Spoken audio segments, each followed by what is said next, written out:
อันไรก็อันสร้างเฮานี่นะ80 เม็ดชิป เม็ด10เซนตัวเทิงหมดเลยฮะ แม่นเดียวเลยเอาดินหย่อนเลย นี่แหละพี่น้องผมว่าเอาเฉยเดียวบ่เสียงไปพุ่นก่อนเด้อเอาอันสบายดีทั้งมาดูพี่น้องก่อนอันจ้างนี่ห้องเฉพาะห้องน้ำนี่เพิ่นเอาน้ำเท่าไรก็พอ ทั้งขุดทั้งโบกบ่แล้วทั้งติดกโลพร้อม5.5 ล้านคุณพร้อ อ๋อ ม อันนี้ติดกะโหลกระเบื้องน้ำบ่อนี่ แม่น โอ้โธ่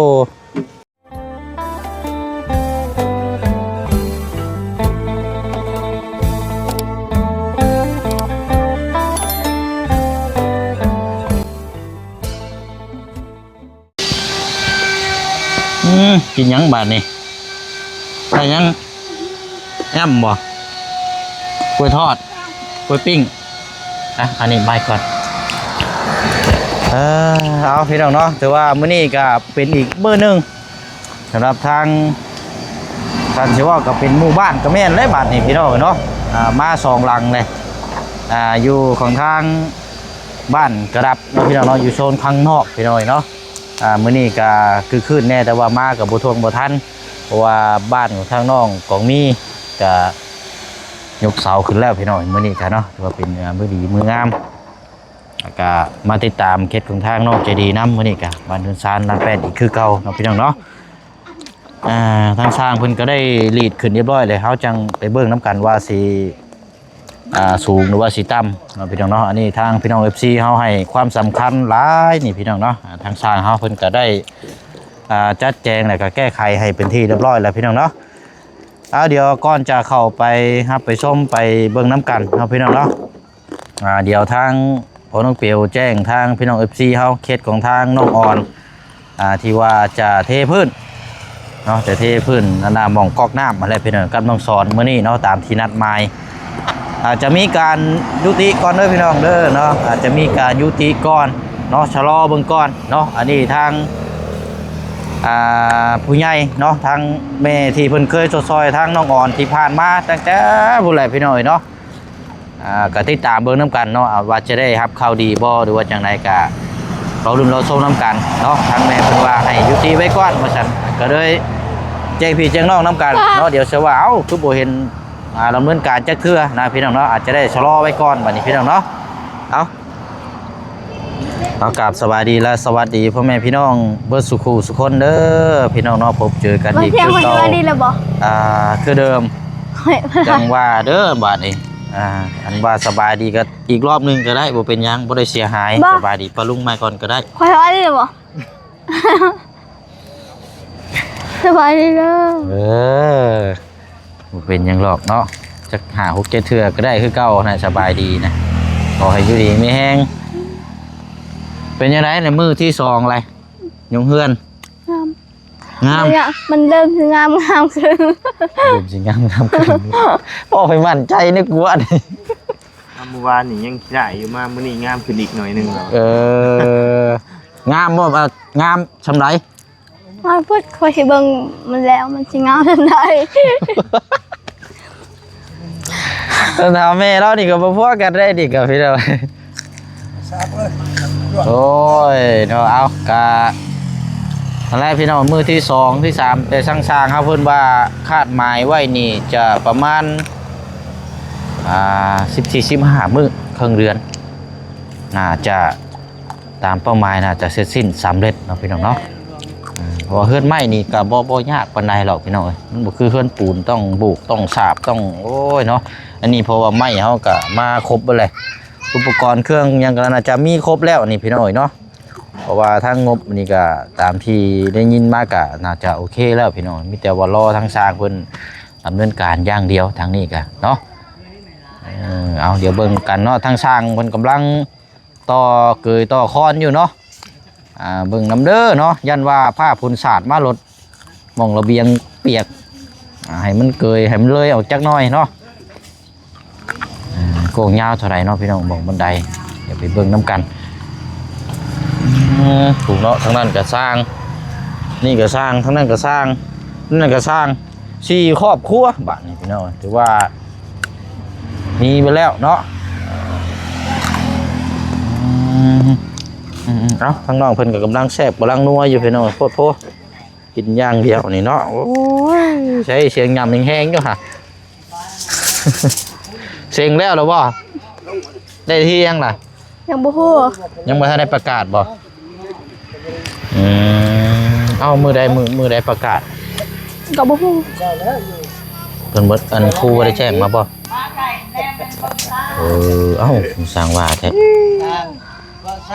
สามมือไอ้สร้างไงอยากนอนลองเบิ่งเพิ่นใหม่เนาะนอนโลด เอามื้อนี้ทั้ง เรื่องแล้วว่าคิดว่าค่อยขึ้นห้องอยู่บ่ อันไหนก็ ขึ้นห้องมหนึ่งอยู่บ่ บ่ได้ขึ้นหรอก อ้าว 1+1เป็นยัง บ่ฮู้จ้ะ 1+1เป็นยังเอา เลขบวกเขาบ่ฮู้ อ่านขนาดเลขบวกก็ยังบ่ฮู้ว่าสิขึ้นม.1 ม.2โอ้ย บ่เรื่องอาจเฮาสิขึ้นได้ก็ได้แหละอาจเฮาสิขึ้น มันอยู่ขึ้นไปซื่อแต่ว่าการศึกษาบ่ได้มันก็คือเก่าแล้ว ถ้าเขาเสียงได้แล้วเด้ 2+2เป็นยัง เฮ้ย 6+6 ชอบ โอ้ยเนาะพี่เอ้ยเอาขึ้นก็ขึ้นเนาะเฮียนตั้งใจเฮียน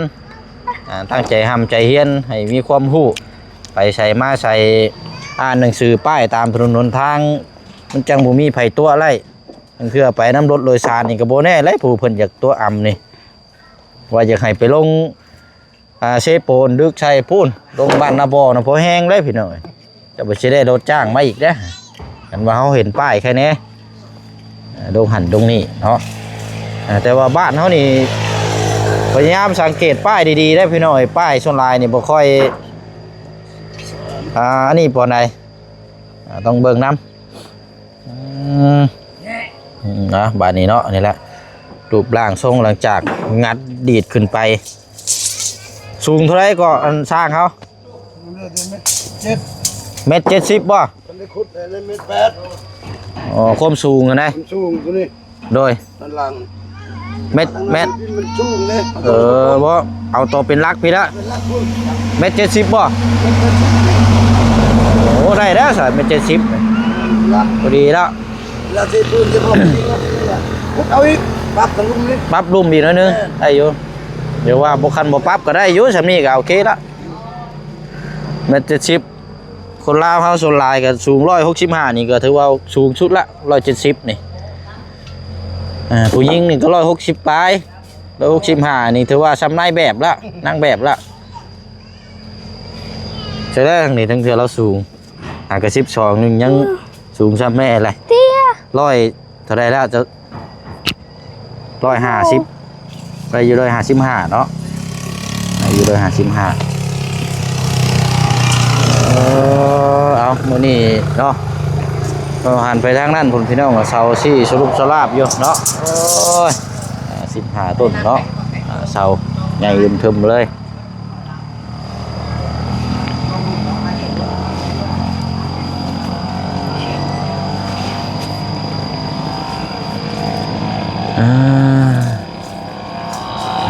ทางสร้างเพิ่นได้ในนี่แล้วบ่เติมพลังแล้วบ่ กินข้าวแล้ว เรียบร้อยเพิ่นกินแล้วบ่ ยัง มีทีมงานท่านได้ชื่อให้บ่ ประตูนเสือนั่นที่จังเนี่ย ยังบ่สร้างเฮามื้อนี้เพิ่มพลังแล้วบ่มื้อนี้ บ่ไล่ซื้อ เพิ่มแล้วบ่บ่ไล่ซื้อให้แล้ว คันว่าเพิ่มก็สิบ่แม่นล็อกก็สิโจไว้ชุ่มรอบเที่ยงหรือรอบบ่ายหรือว่ามาเพิ่มนึงมันสิโยบ่ได้เด้เนาะสิดีดได้ในช่วงบ่ายคนก็ได้ซะ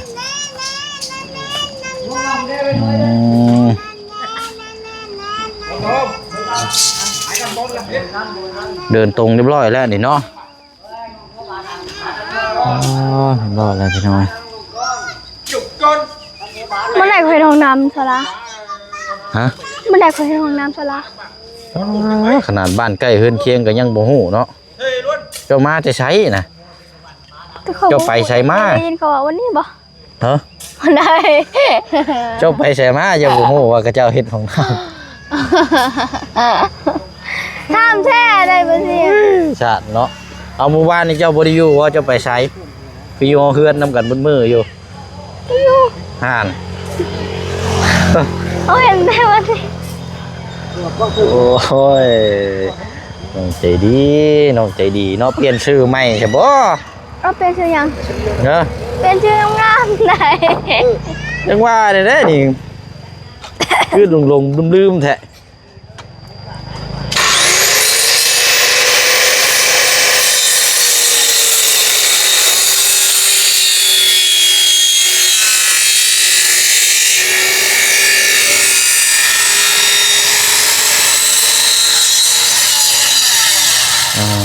ตอนนั้นก็ดึงออกมาแล้วพี่น้องพรเทิงพุ่น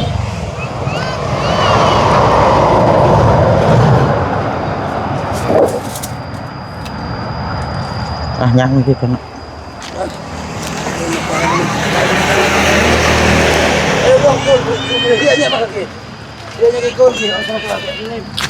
เบิ่งน้ำกัดก่อนเนาะ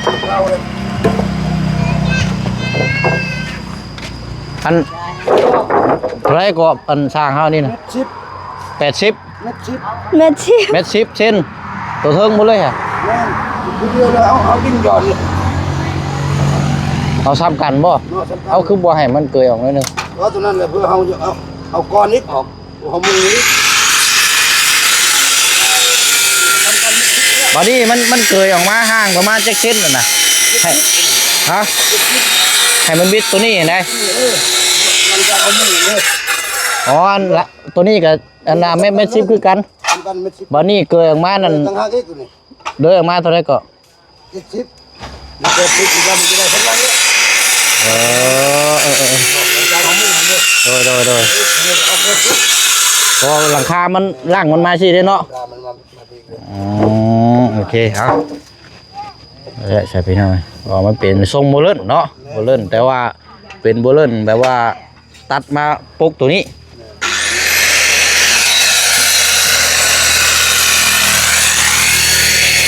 เอาถามพูดคุยน้ำกันนั่นแหละพี่น้อยเนาะของใจกระทำเนาะเรื่องน้ำกัน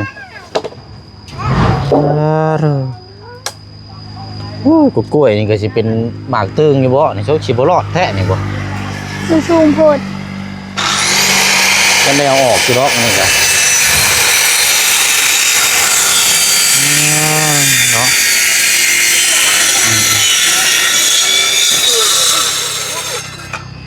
กำลังเร่งมือสร้างกันเนาะบั่มอยู่ทางใดกันทางนั้นกันปุ๊บ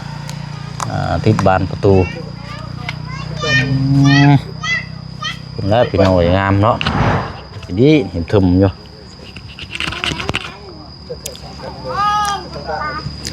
น้องอันนั้นบอน้องลาบริยูวะ มันได้อยู่ ไปแล้ววะ เราไปอยู่นั่น ฮะ ถ้าไปใส่อยู่นั่น ไปใช่ก็ โอ้โห แต่ว่าบริยูเฮือนบ่ บริโภค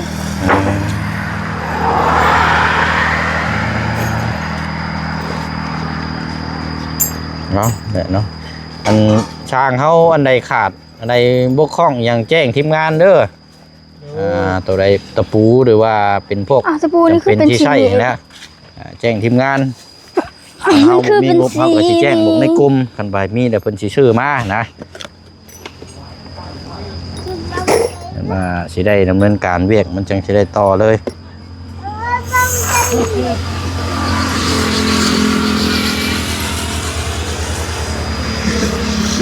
บัดเฮาเบิ่งลายนี่บัดคล้ายๆบัดพอๆกันเนาะ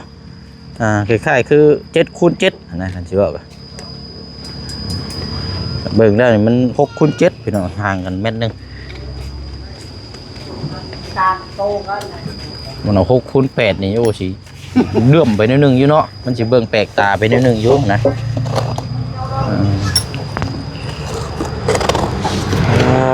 เนาะเอา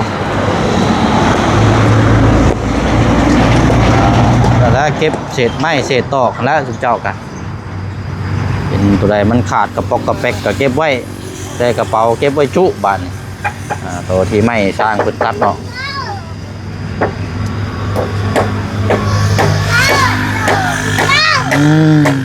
เนาะเพิ่มน้ำกันอีกเนาะมาต่อกันพี่น้อยเนาะรู้สึกว่าคือสีคึมๆอันนี้เนาะคึมฟ้าคึมฝนมาจากอันนี้ ยันบ่รอดเยอะเนาะโอ้ยเนาะเอาเบิ่งก่อนเดี๋ยวอันน่ะให้ทางน้องใจดีเพิ่มก่อนจ้ะพี่น้องเนาะอันนั้นก็คันว่าเพิ่นบ่เติมก็เอาไว้อันนั้นก่อนก็ได้พี่น้องช่วงเอาลูกเอาให้สร้าง ใช่ สร้างเด้อเพิ่มพลังเด้อ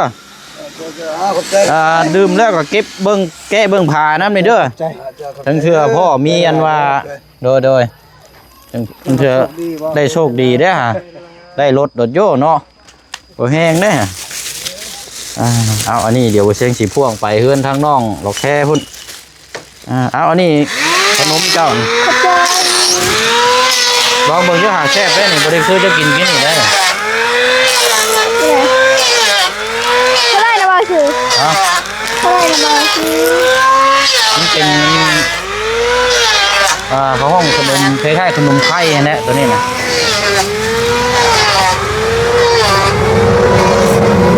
ลองเบิ่งนี่ได้ แซ่บ ยังบ่ทันได้อื่นก็แซ่บเลย แซ่บ โอ้ยฮะ หอม มันอยากหอมมันบ่ขนมมันนี่มาไหมขนมนี่พี่น้องอันนี้เอาไปให้น้องเจ้าน้ำไปเด้อ แล้วไปใช้อะไรกินนี่แกมน้ำบ่น้ำอยู่บนบ่โอ้ยเอาดีใจน้ำพี่น้องเนาะเป็นมือที่สองมือที่สองที่เฮาที่ตามแล้วก็ที่ตามตอนเช้าแล้วก็ตอนแรงมานี่แหละพี่น้องเนาะมึงน้ำกันกำลังจับตัวนี้อยู่พี่น้องเข่าตัวนี้แหละสองอันคือเข่าแห้งไว้กำลังอยากกำลังกินอย่างนี้แหละพี่น้องผมว่าเอาเฉยเดียวเชียงไปพุ่นก่อนเด้อเอาอันสบายดีทั้งมาดูพี่น้องก่อน สบายเลย ปวดแหล่ดิเนาะเอาไม้มาก่อนเอาไม้มารุ่นเดียวกันกับน้องปูนาพี่น้องเนาะแล้วเดี๋ยวจังมาติดตามน้ำตาลพวกมาพี่ก่อนเอาเอ็มร้อยมาฝากทั้งพอสร้างเขาทั้งนี้ก่อนมีได้เนาะเริ่มแล้วบ่อ๋อ เล่นชิกอละ เริ่มสิกอเลยห่วยไว้ให้เท่หน่อยเนาะเอา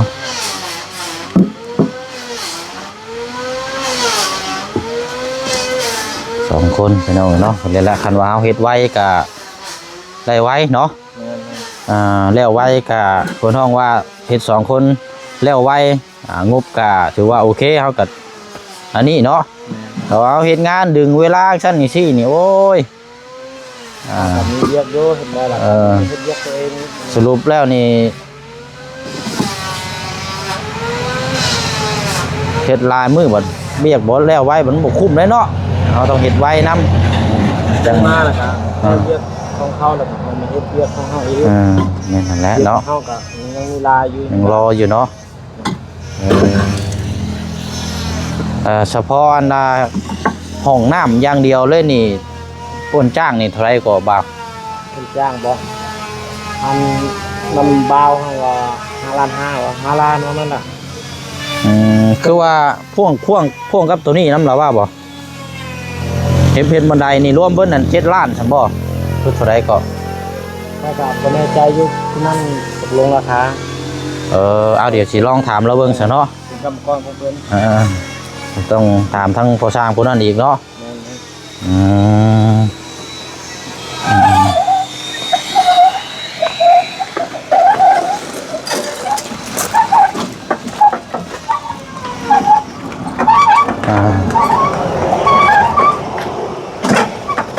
โอ้เนาะสุกมือเลย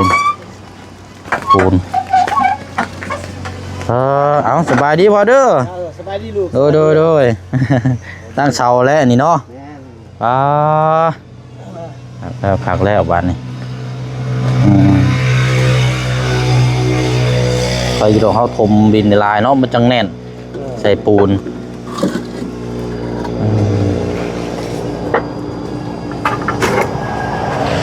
อันจ้างนี่ห้องเฉพาะห้องน้ำนี่เพิ่นเอาน้ำเท่าไรก็พอ ทั้งขุดทั้งโบกบ่แล้วทั้งติดกโลพร้อม5ล้าน5ทั้งคุมพร้อ อ๋อ ม อันนี้ติดกะโหลกระเบื้องน้ำบ่อนี่ แม่น โอ้โธ่ 5ล้าน โอ้ถ้าว่าเฮ็ดแบบว่า คือเฮาบ่ได้ขุดตัวนั้นเฉพาะก่อขึ้นแล้วก็ฉาบนี่คือพร้อมใช้งานนี่ซื่อนี่เท่าไร 5 5ล้านบ่ แม่น คันรวมกับตัวนั้น 500,000เอาคุม อ๋อคุมนะคุณ500,000 แม่น เอาติดกระเบื้องนี่รวมติดกระเบื้องเบิดเท่าไรเซาะก็ว่าน่ะ5ล้านบ่ 5ล้าน อ๋อก ระเบื้องพร้อมเลย อ๋อถ้าสมมุติบ่ได้ติดกระเบื้องเด้ มึง4ล้านปลายก็ ประมาณ4ล้านเนาะ แม่นประมาณ4ล้าน เพราะ4ล้านเนาะห้องน้ำเนาะโอ้นี่มันนักติดกระเบื้องนี่แหละเนาะ แม่น เออนักติดกระเบื้องนี่แหละตัวนี้แหละสำคัญเพราะว่าโอ้ยากอยู่เด้กระเบื้องนี่กะเพื่อตัดเพื่อเกียร์เพื่อวัดเนาะ ขอแห้ง มันสิใช้เวลาใช้อันหันว่าวหรือมาเอาเอ็มร้อยก่อนนะเอา ลืมโดยเอาพออ่ะ เอาบ่เข้าใจรู้ โดย แห้งรู้มันก็ยืนให้เป็นแค่ เนาะอันน้ำอยู่น้ำกินกันนั่นอยู่เราว่าบ่ มีแล้ว อ๋อนี่เนาะโอ้น้ำก้อนบัดบ่มีกระติกใส่อันนี้เนาะ มีกระติกใส่ โอ้มันเปื่อยเด้นี่เนาะ เลยได้ เพื่อนเรากับบ่มีเนาะเรากับบ่อยู่ซ้ำบ่น้อง เพิ่นจะไปเวียกแล้วบ่ บ่ ไป อยู่ ไปสักยาแม่มันบอกไป อ๋อแม่บ่สำบาย แม่บ่สบาย เอายังขะเนาะเดี๋ยวตอนแรกพนละจังสิเข้ามาเบิ่งอีกเทื่อนึงโอ้เนาะเฉพาะติดกะโลอย่างรวมบ่เลยกะโอ้ทางขุดนำพี่น้อง5ล้านกับ500,000กีบก็ถือว่าอันนี้อยู่เนาะเพราะว่านักนำติดกระเบื้องนี่แหละพี่น้องเนาะถ้าโบกเพเลยปุกก็สีธรรมดาขนาดนี้เท่าไรก็2 เมตรคูณ2 เมตร 5ลายนี่น่ะ2 เมตรแล้วก็กว้างนั่น2 เมตร 50แม่นปุ๊บพอดีงามสำนี่เนาะพอดีใส่แล้ว2 เมตร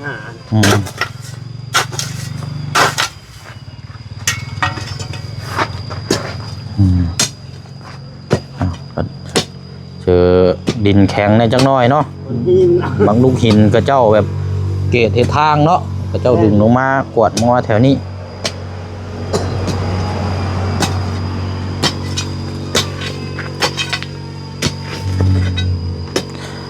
อะไรเนาะเฮาเฮ็ดไวเฮาก็แล้วไวเนาะ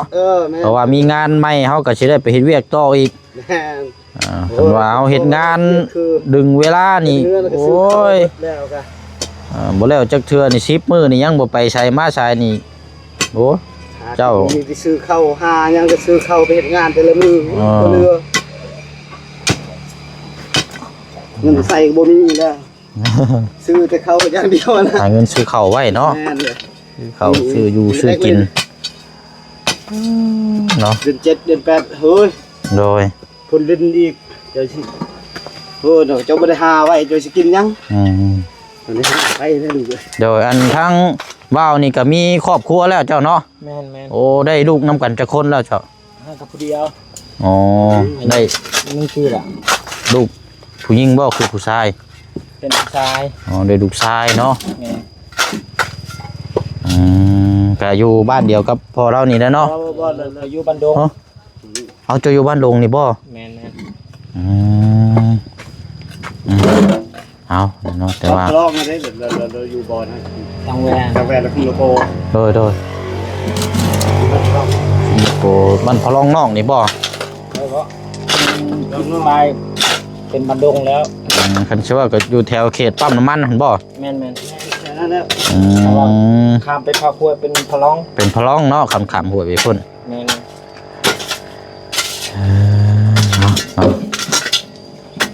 เดี๋ยวน้องก็มาเฮ็ดเวียกเนาะพอได้เงินซื้อใช้จ่ายในครอบครัวอยู่ซื้อกินซื้อข้าวซื้อน้ำกินยันเนาเลิกงานนี่โว้ยแล้วได้เนาะพ่อเนาะเป็นเก่าเลย พวกกูดียังอยู่ได้เฮ็ดไว้อยู่ซอกไว้นี่แหละ นั่นแหละ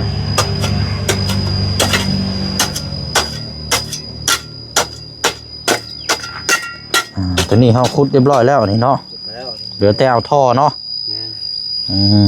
บ่ได้อันนั้นบ่เฉพาะบ่ได้หาคนเอาท่อลงก่อนบ่ ยังบ่ทันแล้วขุดไปลูก ยังสิตกแต่อีกอยู่เนาะ แม่นยังสิซอกอีกยังบ่ทันแล้วดิ แต่ว่าเฮ็ดตัวนี้นํก่อนเนาะ แม่น เอาโอเคเนาะดึง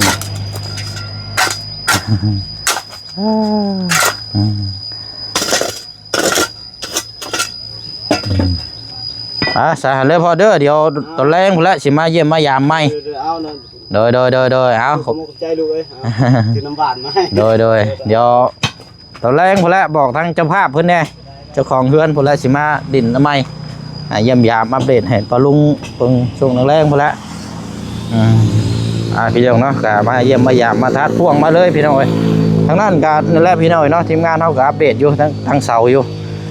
มีแต่ว่านั่นละจังมาเยี่ยมยามทำข่าวน้ำกันช่วงตอนแรกเนาะพี่น้องเนาะมื้อนี้แต่ว่าคลิปนี้เนาะลาพี่ละน้องไปก่อนเด้อพี่น้องเด้อเนาะช่วงแรกจังมาเบิ่งความคืบหน้าน้ำกันอาจจะแปลกตาหลายอย่างอยู่ดอกเนาะพี่น้องเนาะเอาบายเด้อพี่น้องเด้อเนาะหากินข้าวกินน้ำก่อนบัดนี้เนาะสบายดี